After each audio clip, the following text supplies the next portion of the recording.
This is a big white swamp oak. You can see it's got a lot of acorns on it. It's a burr oak.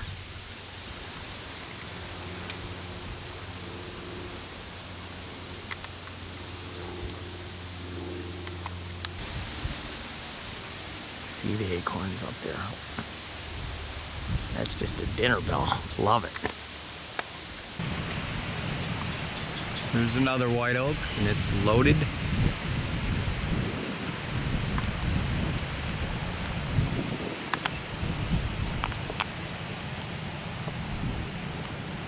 Said stand still.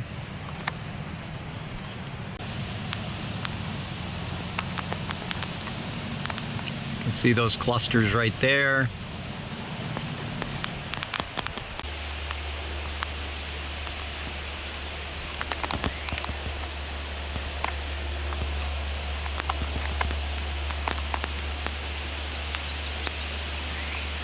So the white oaks have acorns this year, which is a good thing, and I haven't seen much on the reds.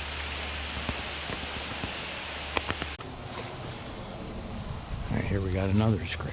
This is an ash tree, so it has nothing to do with food early season.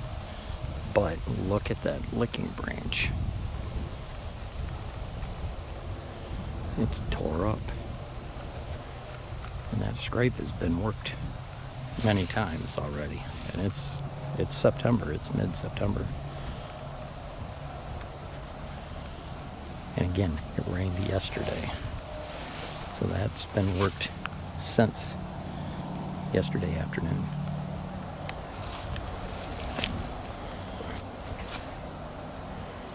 And that is a molo licking branch. That's been a licking branch for a lot of years. This is an annual scrape along this field, and I'm assuming the years that these are in short crops like beans, it's still here, but it wouldn't get visited in the daytime. This year, because it's standing corn to nasty swamp, you got security cover to security cover. This here, a deer would definitely feel comfortable walking down here late in the evening or early in the morning. Right down along the edge of this corn. He's got excellent exit security cover on both sides. Here's another buck rub. You can tell where he's gouging his brow tines into the tree. Not very high. Not much for tine marks up above. A couple right here are very short. Couple right there, they're very so he's got very short tines, probably 6 inches. There's some good sign right here.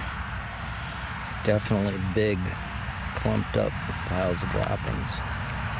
That's always a good sign. When you see big chunks like that, that's a sign of a buck, and probably a little bit older buck.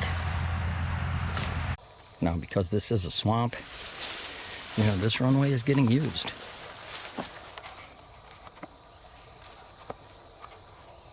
You can tell it's definitely getting used by the grasses tipped to the side. But there's not a lot of reason for deer to be back in here this time of year. Nobody's pushed them back into this heavy vegetation and marsh grass and tall weeds. There's a big river over here, big creek. But this gets better as the season progresses. It gets really good around mid to late October.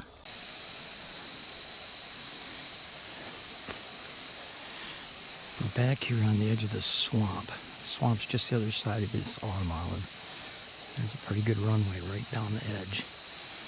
And then right over here, inside this other little area of water, there's a dead buck that died of EHD.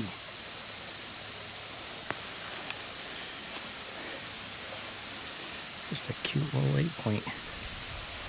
Probably a 2.5-year-old, be my guess. I don't know how long ago he died, but he's covered with maggots.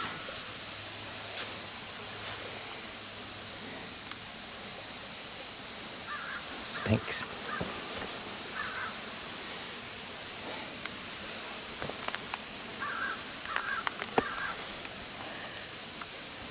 There you can kind of see it's just an 8-point.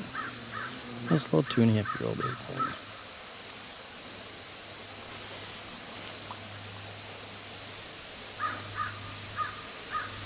I had heard this area in southern Michigan had some EHD this year. This is just nasty marsh grass, and that's what deer do. When they get bitten by that midge, they die 7 to 10 days, and it's I think it's more common for bucks to get it than does, because bucks are bedded back in the area where there's a lot more moisture in the soil and swampy areas. They're bedded a little deeper in, and this guy succumbed to it. God, what a mean death. What a mean death. Get bitten by a midge that's like the size of an ant and die in that short a period of time. It does something to their brain.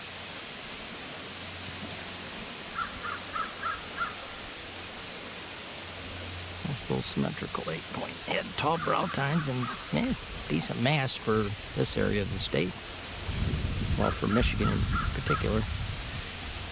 Hate seeing it. There's a creek flowing through the swamp where I hunt, and if it wasn't this time of year, it's mid-September, September 10th actually, I would walk that creek, but I'm not going to walk through the swamp. That ain't going to happen. I'm out on the outside perimeter of it right now. And this right here is the edge of that swamp where that deer went in the water with the EHD. Cattails in there. Cattails and tall vegetation for, I don't know, probably 150, 200 yards across there to some other timber. Deer transition through here. Okay, doing a speed tour and seeing this rub in the distance. And this is a pretty decent rub. This is probably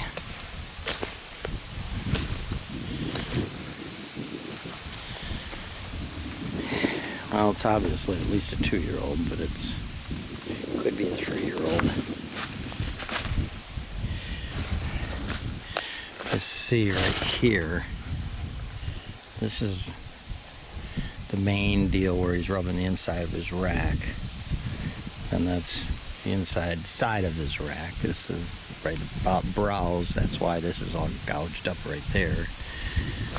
And you can see up here where his tines, that's probably his G2s are actually hitting the tree. And they're probably 8 inches. These marks here are 8-9 inches above the main rub. So he's probably got 8-9 inch G2s. I'm in southern Michigan, so I'd guess him to be a 2.5, possibly a 3.5. But that's a pretty nice rub for down here. Again, the diameter of the tree is not near as critical as how high up on the tree the rub is. As bucks grow, they get taller, and typically their racks grow higher off their head. So the rubs are considerably higher. You get into, when I go out west, the rubs start here and they're up into here. So they're considerably higher because they're bigger deer and they're older age class and they've got taller tines. So their rubs are into here. You know, they're up at the 4 to 5 foot level. That one there is probably 20 inches off the ground where it starts, and the main rub right there is probably stops at about 3 feet.